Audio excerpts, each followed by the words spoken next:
Hello, my name is Aino. I am the author of the book 1001 Creatures, 1001 otusta in Finnish, my language.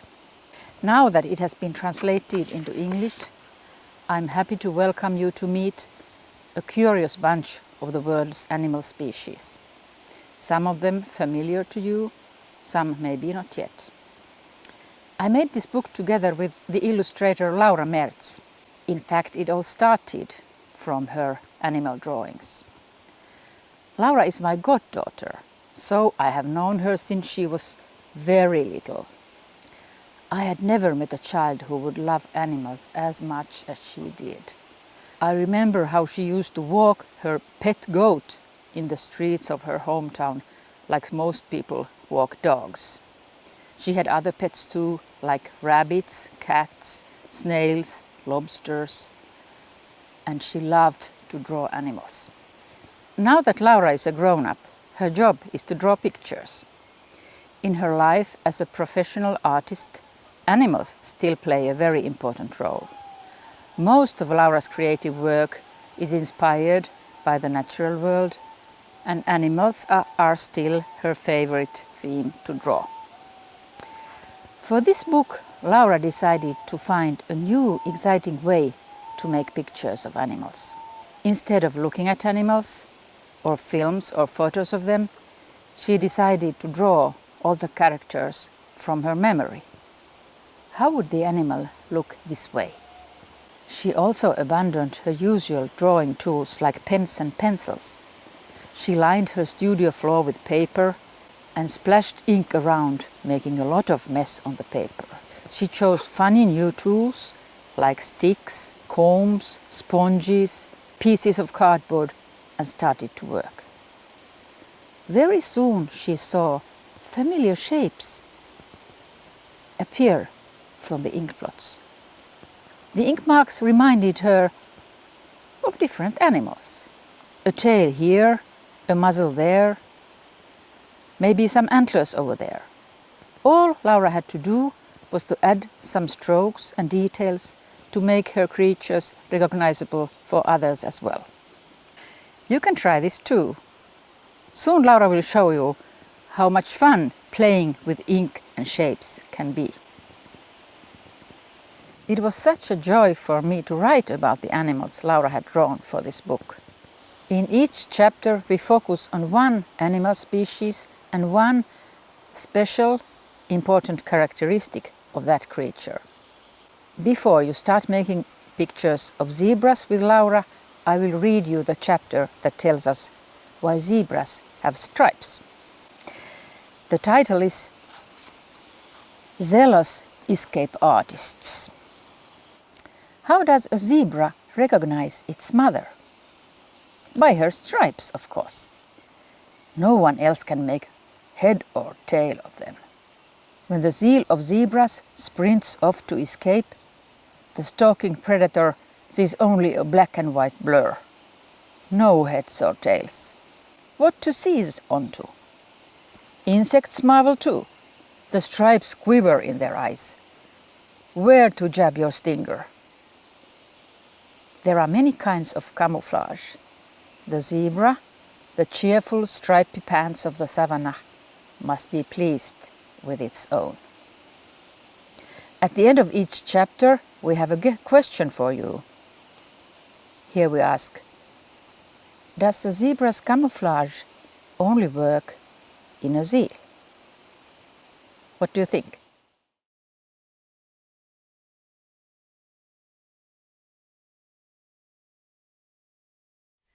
Hi everyone, I have created a little art task for you to do at home. We're going to create a zebra herd using collage technique. We're going to do a little painting with ink and then a little cutting and gluing. I'm going to first show you what materials you need.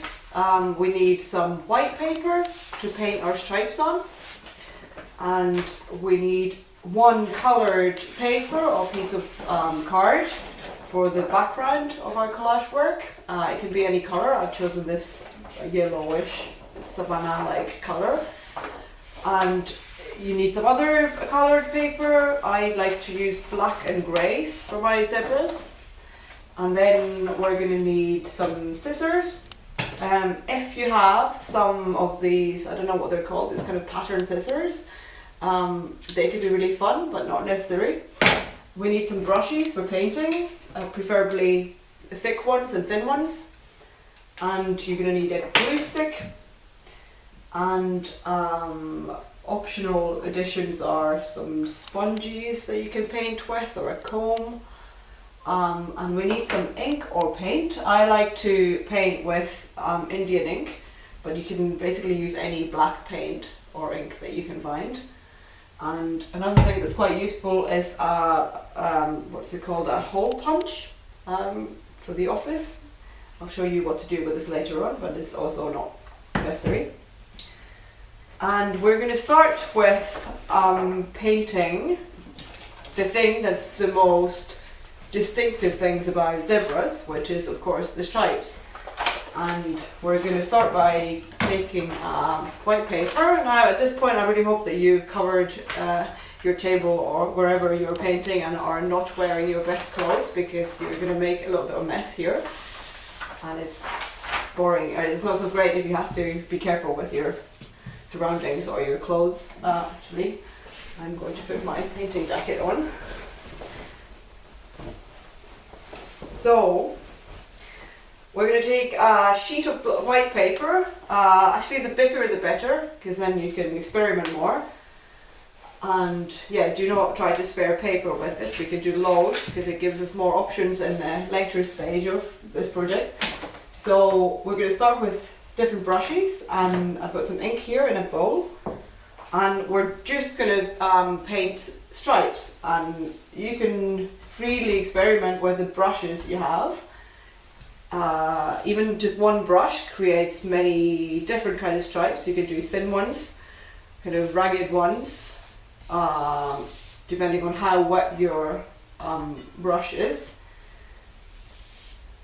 You can also try painting with your left hand if you're right-handed, or the other way around, to have a more kind of, a less controlled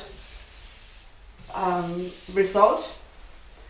And once you've filled your paper, just take the next one and make more.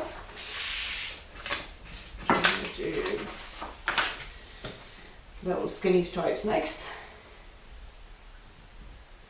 You could do straight lines or not so straight lines. You can experiment with like rhythm and repetition, different directions for the stripes as well.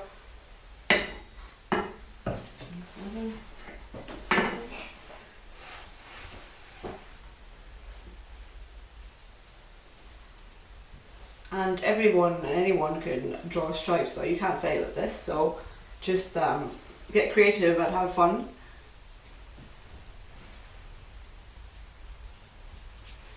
Need a bit more ink.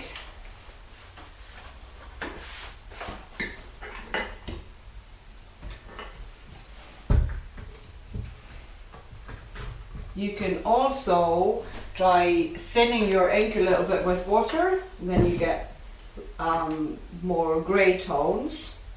Oh, this is still very black actually. It's good to sometimes have also like another sheet of paper that you could just like test stuff onto. Let's do this. Like this. Now I've got more of a grey feel here.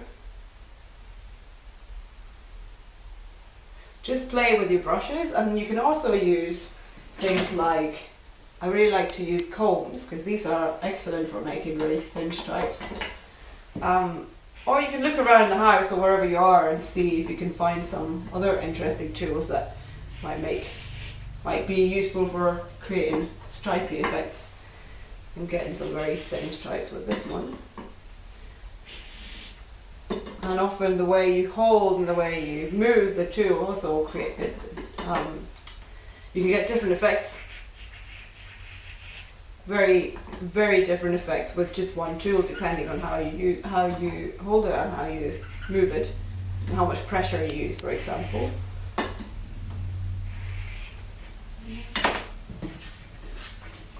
For the next. The more space you have for this, the better. You need a bit of space to spread these sheets of paper to dry for a little while.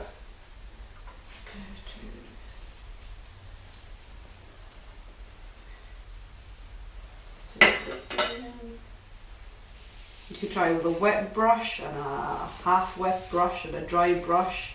This is sort of not very wet, but once it dries a little bit, it starts making a different kind of texture here. You could just fill your paper with your experiments.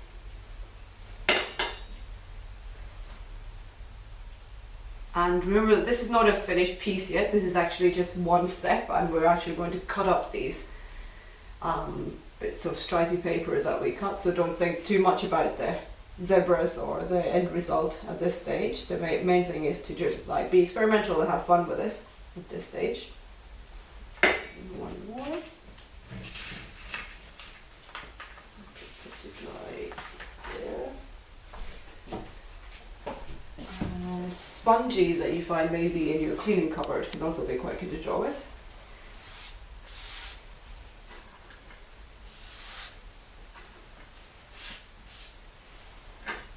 Again, it depends on how dry or how wet the sponge is, what kind of marks you get with it.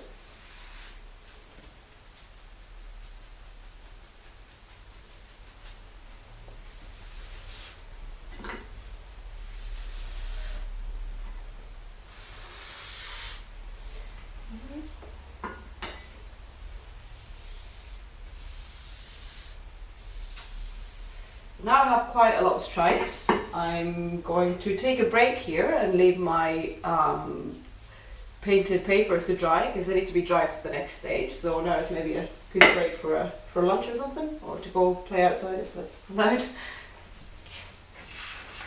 So we wait a little while until these are dry and then we continue.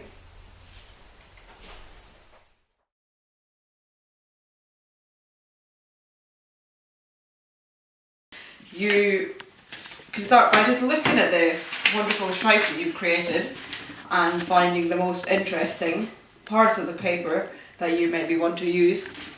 And you just start cutting shapes that are good for parts of zebra. I start with the bigger parts, which are the bodies of the zebras.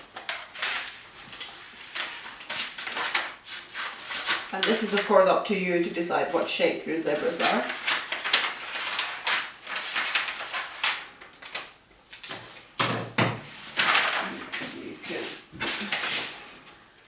We're going to be gluing them onto this background paper. So you can start by putting the ones that you've already cut onto there and see how they look and what kind of a stripy shape they need next to them, what would work. You can also use these patterned scissors if you like to create an interesting shape. Or just normal scissors will work just as fine.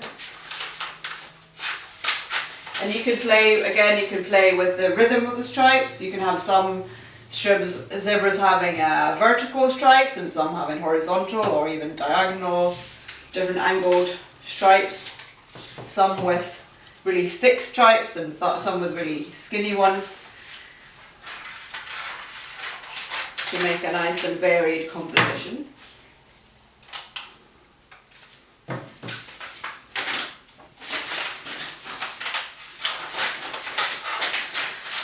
So you just cut lots. You can. It's good to cut extra ones as well, so that you have in the next stage you have more to choose from. I have lots here already. Different shapes, and at the next stage we're going to start composing them onto the background to make our zebra herd. So now that we've cut some shapes from our black and white stripes, we can start with our composition, so creating the interesting zebra herd with different shapes. And basically you have your background paper This is going to be the starting point, and we're going to glue our little elements that we've been cutting out onto this background. So you need a glue stick. It's good to have some kind of paper that you can glue on as well. You can start by just like seeing where everything should go and use your creativity and make your composition. If you want to do, if you want to have a more kind of realistic effect, you can think about perspective. So think about which zebras are in the front and which are further back. So the ones that are closer to you at the front are bigger, and you can also then think about maybe they have wider and thicker stripes, and then the ones that are in the background are smaller and maybe in thinner stripes. But you can also just freestyle and go with whatever feels like a fun thing to make and a fun composition. I've got some of my shapes here, which I'm making a little composition with. And as you know, the most characteristic thing about a zebra herd is that it kind of looks like a confusing black and white moving mess. So it's kind of difficult to tell an individual zebra apart. So you don't have to obsess too much about making each animal in the herd very perfect, but you can think about the thing as a whole and how best to capture that kind of stripy, confusing mess. So first I'm just putting these things that are my zebra bodies, and once I've got many of them here, I'm going to start adding some details like heads and tails and legs, and then in the end ears and eyes and stuff. Can you grab the sponge next to the thing and just toss it behind you? Yeah. So now I'm going to use some black paper and some grey paper to cut up pieces as well, so that it's not all just black and white stripes, but you can also use, for the heads and the tails and stuff, you can also use the stripy bits if you like. But I like to use a bit of solid colours there as well. So there for maybe a neck. That looks like a head.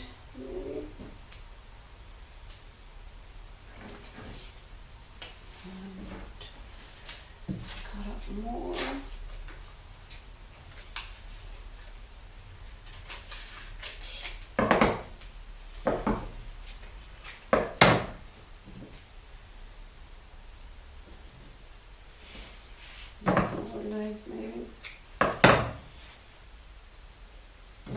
So when you add the little things, they start to actually come alive and they start to look a lot more like actual zebras.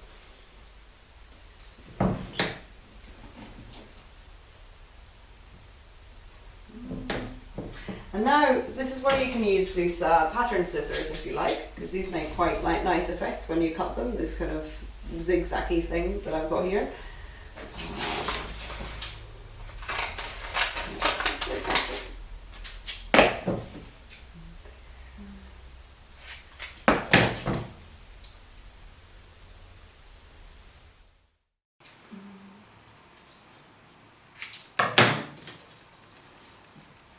Ears.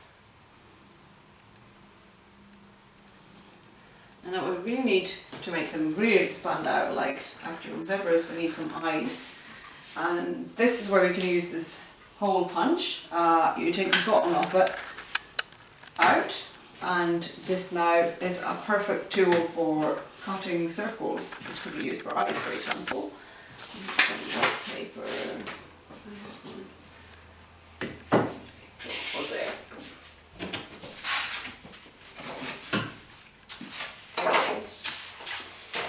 This makes perfect circles, but you can also of course cut them by hand with your scissors if you want bigger eyes, for example, but I'm using these.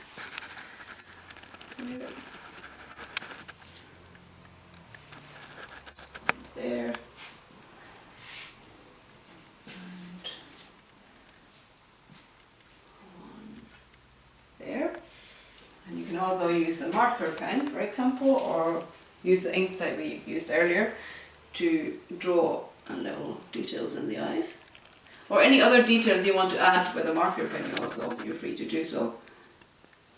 If you want to add some extra stripes or something.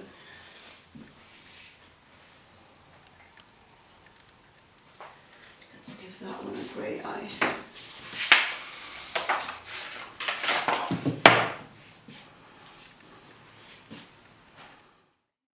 The last thing we need to do is glue everything in place. So we've got our composition here. So when you're happy with it and don't want to move stuff anymore, you can start bit by bit gluing everything down to the background paper. So you take each bit of paper at a time and try to remember where it was. Glue it. It's good to have some paper to glue on so that you don't get some glue on the table. Glue it all over and pick it up and put it roughly where it was, or in a new place if you change your mind at this stage. Take this bit next. If it's bigger bits, you don't have to cover all of it in glue, as long as you've got all the edges so that you don't start kind of bubbling or coming off. That was roughly about there. So now we have something that looks like a zebra herd. Maybe yours will be a lot more considered. You spend a bit more time on yours. And then all you need to do is maybe put your name on the piece of work that you've created.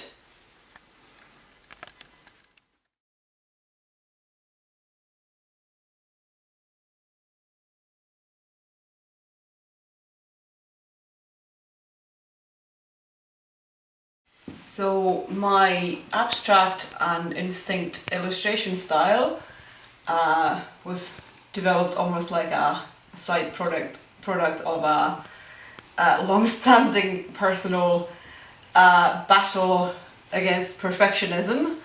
With anything creative, I'm a perfectionist by nature, and in many ways it's a really good thing for my creative work. I mean, it makes me work really hard for my ideas and push myself really hard to get the best results, but I also find at the same time it can be very restricting because it makes me sometimes it makes my drawing really stiff sometimes. I easily get really obsessive over details and like lose oversight of the work, or I'm too afraid of making mistakes or taking risks in the creative work, which then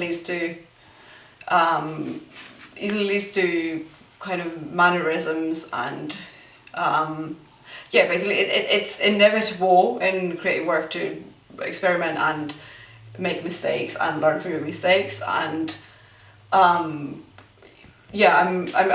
kind of always trying to find ways to make my drawing process somehow more relaxed, and there's a lot of tricks that I play on my mind to get me to try to control the creative process less, so that I have a more spontaneous, more intuitive kind of way of drawing where mistakes are allowed, because I think when you make mistakes in drawing, that's how new interesting ideas are born and like new exciting visual languages developed. So some of the tricks that I play, or some of the methods that I use are things like using really worthless materials. Like for paper, I quite often scavenge like paper bins to get stuff that I could draw on that then doesn't create this feeling of pressure. If I'm drawing on like very precious paper, for example, I feel the fear of the blank white paper too strongly, whereas if I'm drawing on this crappy bit of paper, it doesn't matter so much. And I do things like sometimes I'm right-handed, but sometimes I draw with my left hand, which means I can then I have less control over the drawing, or I use tools that are not like traditional drawing tools.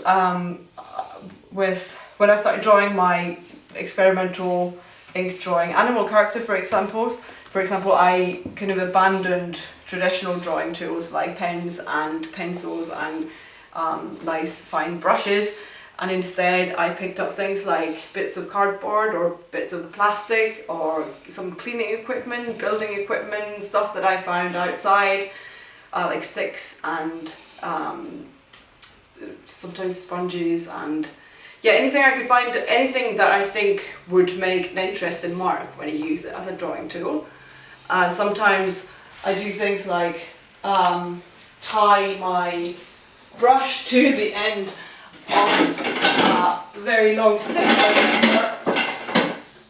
These are some of my drawing tools, for example. So if I use a brush like this, I can't control the drawing so much. Sometimes even if I try drawing in the dark, drawing blindfolded, all these things that make me feel like I have less control of the drawing process, which then makes me loosen up, because then I feel less pressure somehow. And a lot of my drawing process is actually just making huge amounts of mess. Like sometimes I can spend hours using one tool and finding out different ways to use that specific tool. Like over here, all of this has been, all of these sketches I made with one tool. It's actually this foamy bit of thing that I found somewhere.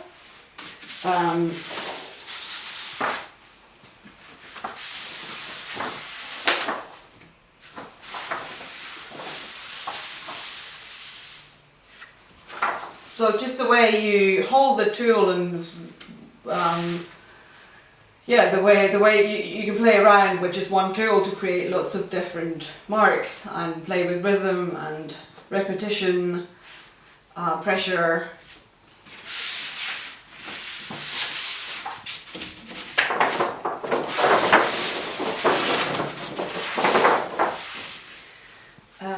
So I have piles and piles of sketches and just like random ink marks that I've created with different tools. I tend to keep most things, because sometimes if you leave them for a while and you come back to it, you can see something interesting in it later. Here, for example, I have some abstract ink marks that I've made with different tools.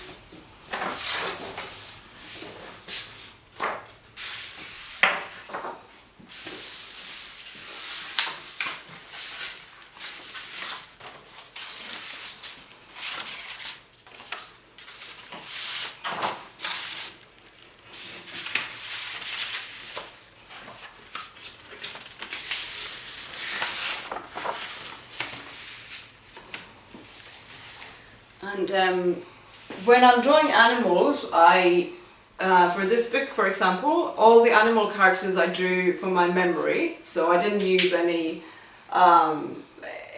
photos or real life models for them. I've always really loved animals, and I used to have lots of pets when I was younger, and I've worked in farms, so I've had lots of experiences with live animals.